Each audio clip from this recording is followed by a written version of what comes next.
If only they knew how deep your roots flow on through. Be your abundance. Yahoo! Welcome, my beautiful brothers and sisters, to the Aquarian Adepts, my platform to become your spiritual server. And welcome, Taurus Sun, Taurus Moon, and Taurus Rising, to your second half of June 2018 report. Thank you so much for joining me and being patient with me. And I'm going to kind of switch things up a bit. It's kind of interesting because, you know, you're a fixed, stubborn sign, so you may or may not like this. But I'm not really going to be talking about transits. I'm not going to talk about the transits of the second half of June.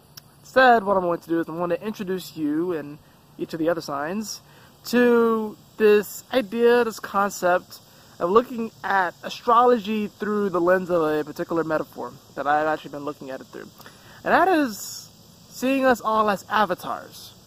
And this might not be the first time you've heard of this, but in the sense that, you know, this body is an avatar within some type of simulation or video game.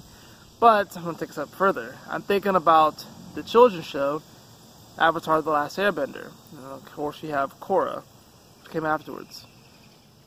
So I believe that we actually have the ability to control all the elements: fire, earth, air, and water. Each and every one of us has this ability because we all have 12 houses. We're all each of the 12 signs. However, we have certain predispositions towards certain signs based off of planets within our natal chart.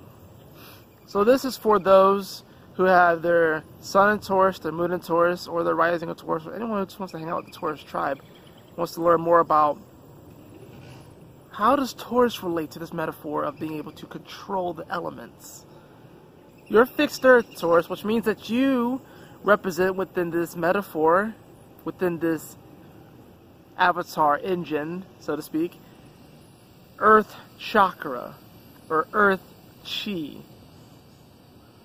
You represent the deep, deep reserves of chakra behind the earth element. Whereas Capricorn represents being the natural earthbender and being able to direct the energy. Not that you can't, but Capricorn is the natural earthbender.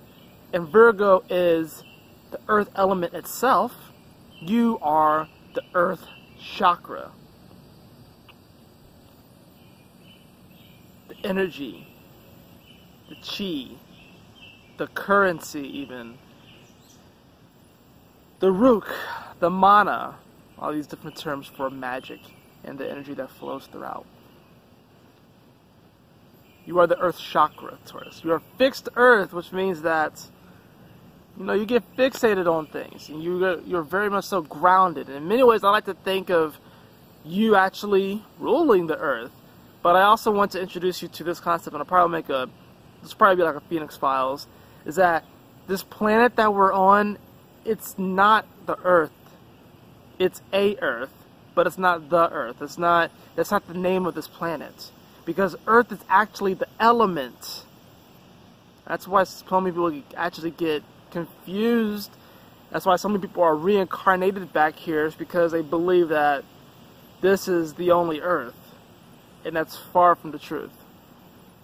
That's not even the name of this planet. But for the purposes of this metaphor and being able to control the elements, you, Taurus, have the ability to tap into endless reserves of earth chakra. And I know this is a pretty abstract concept.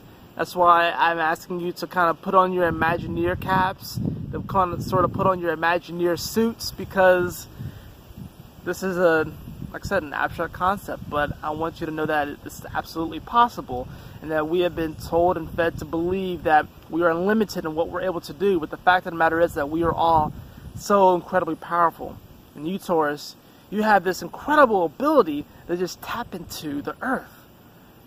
This is why for you, it's really important for you to ground every day, because it's by grounding every day that you are able to just tap into the endless energy of the earth.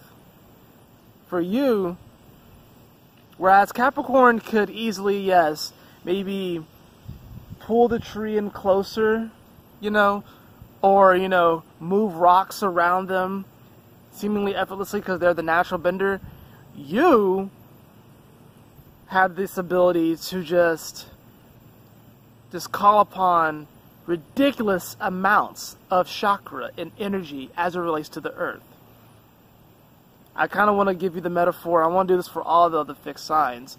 I did this for Leo, but I want you to think of like a classroom setting. And I want you to imagine yourself as an earthbender. If you haven't watched Avatar: The Last Airbender, by the way, go watch it. And/or I'll probably will post at least like a link to like the intro, so you kind of understand the metaphor that I'm using. But imagine yourself in a classroom, and you have your Capricorns in there that seem to just kind of get it immediately. They're able to like move rocks and stones around, you know, kind of by just willing it, right? And you might not necessarily be able to do it immediately, or maybe not even necessarily as efficiently as them.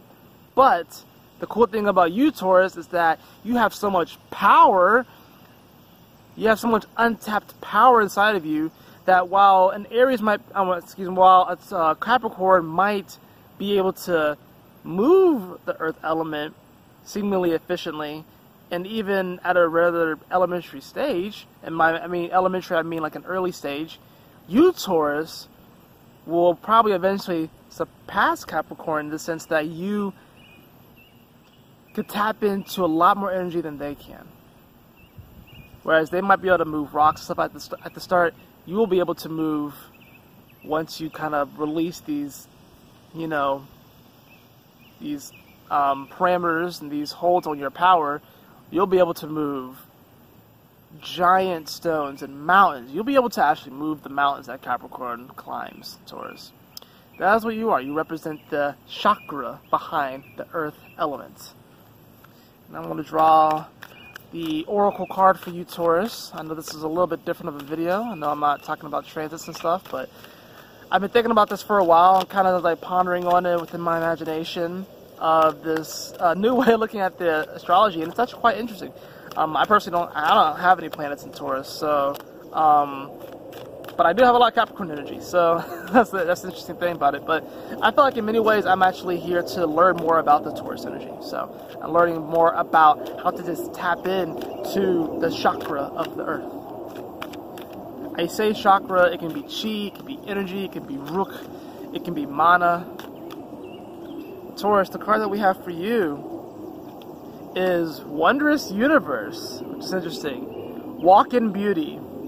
Taurus, what I want you to do for the second half of June, any day that you can do it, preferably any day, every day if you can, or just even, not even just in June, just for the rest of your life, walk barefoot on the earth and literally feel the roots reaching through the ground and wrapping themselves around you, and simultaneously imagine yourself with the roots coming from the soles of your feet reaching down into the earth, and let them go as far as you can, and don't stop. Keep digging those roots. Keep digging those roots. Just let it go as far as you can. The possibilities are endless, Taurus. And I'm going to end off with the haiku for Taurus that I said at the beginning of this.